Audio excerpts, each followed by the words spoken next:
Neon Noodles is a cyberpunk kitchen automation game where you program robots to make food.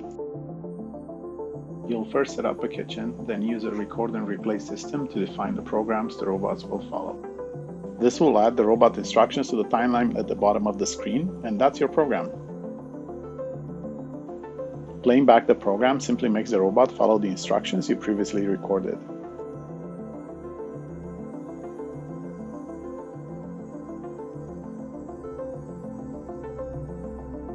One of the core concepts of the game is the optional focus on optimization.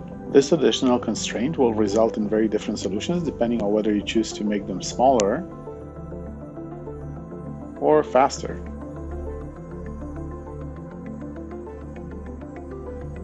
Neon Noodles is an homage to amazingly delicious foods from all around the world. It started from my passion for all things food, combined with a desire to make programming more accessible.